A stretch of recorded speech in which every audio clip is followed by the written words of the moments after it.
Welcome to another episode of The Traveling Author, and this time I'm visiting the beautiful areas of West Bengal and Sikkim.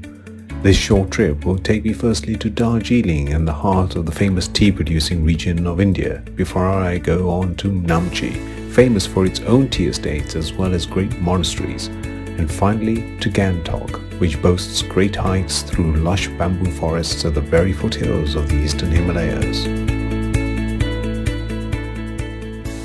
So what are the options on getting to Darjeeling? Well, flying is the easiest and fastest option, and the closest airport to this area is Bagdogra, which is in Siliguri, approximately 3 hours drive from Darjeeling. Siliguri is served by direct flights from Mumbai, Delhi and Kolkata. Darjeeling can be reached in 3 ways: by private taxi, which you can book at the GTA counter in the airport on arrival. You can go by train on the small gauge railway that leaves Siliguri town at 9 a.m. each day and reaches around 3 p.m. into Darjeeling. And for those that want a real express journey, there's also a helicopter service, but this only goes to Gangtok, and you have a luggage limit of only 10 kilos per person and costs approximately $35 one way. All foreign nationals are required to obtain an inner line permit to travel into Sikkim state. This is where Namchi and Gangtok are, so make sure you obtain this prior to traveling into this area. The permit is available from the counter at Bagdogra airport, and I would keep some spare passport photos if they ask for them. I opted to take the private taxi, which I booked at the counter at Bagdogra airport to get to Darjeeling, my first stop. The drive becomes increasingly breathtaking as you climb into the mountain, and it takes approximately 3 hours to reach the city.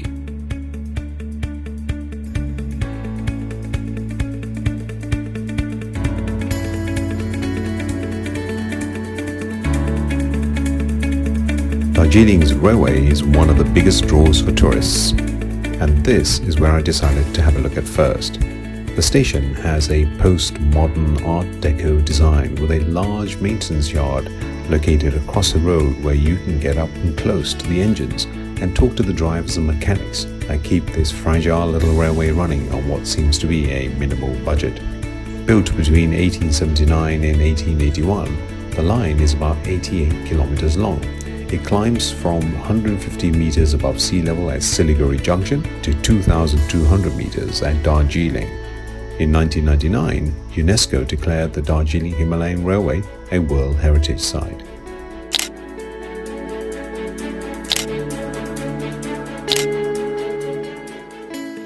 A visit to Darjeeling is not complete without a look at the tea estates, and a few minutes walk from the town centre is the Happy Valley Tea Estate. The estate is Darjeeling's second oldest and is spread over 177 hectares and employs more than 1,500 people. The guided tour outlines the whole tea-making process, which, whilst informative, was not particularly engaging. But it does end with a tasting of teas where you can also purchase teas to your heart's content.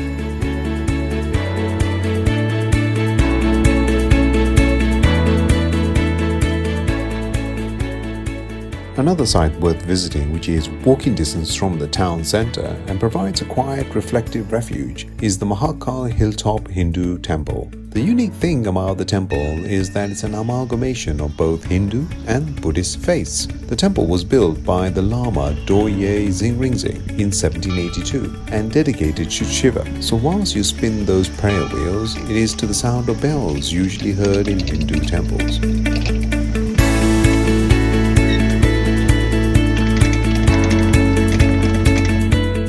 A couple hours drive from Darjeeling gets you across the border into Sikkim state and the small but very beautiful town of Namchi. I was lucky enough to arrive here during a local food festival and got to sample the traditional foods, all served in these beautiful tents. Some of these were resplendent with couches and fireplaces to keep out the November chill.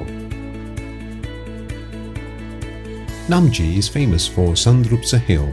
Located some 5 kilometers from the town centre, the hill is crowned with the impressive statue of Guru Rinpoche at the top. As a benefactor and holy person of Sikkim, he has been showering his blessings over this area for 1200 years. The statue is 45 meters tall and can be seen from almost everywhere. It's overlaid with gold that shimmers when the sunlight hits it, and you get excellent panoramic views of the mountains peaking above the luxuriously forested hills. The story goes that the statue sits atop a dormant volcano, and nothing but prayers offered at the statue will hold back the eruptions. There is a lovely walkway behind the statue that gives you an elevated view of the valley and of the statue that's worth exploring, so don't miss it.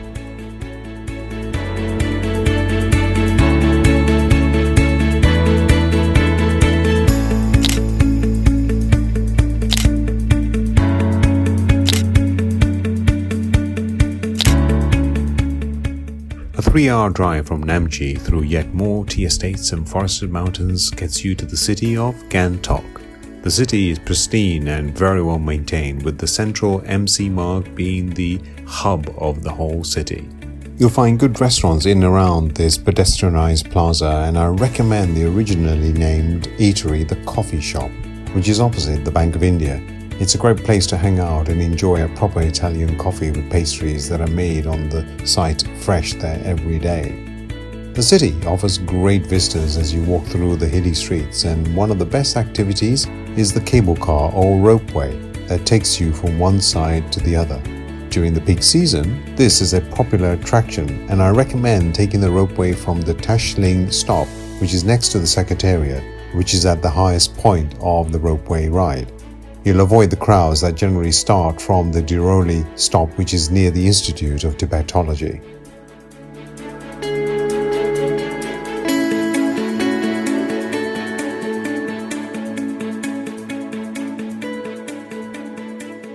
Gangtok offers some remarkable hikes and too many monasteries to mention, but the ones I most enjoyed seeing were both on the other side of the valley and were called Rumtek and Palkama. Getting to these locations is a bone-crunching drive over roads that barely exist, and I recommend hiring a taxi from the main downtown mall area in Gangtok, where a half-day hire to see a few of these beautiful places will cost around 1800 rupees, which is approximately $18. So that's the end of this quick whirlwind tour of Darjeeling, Namchi and Gangtok. I thoroughly enjoyed the region. It has so much to offer, and I will definitely be coming back to see more of this beautiful area again soon.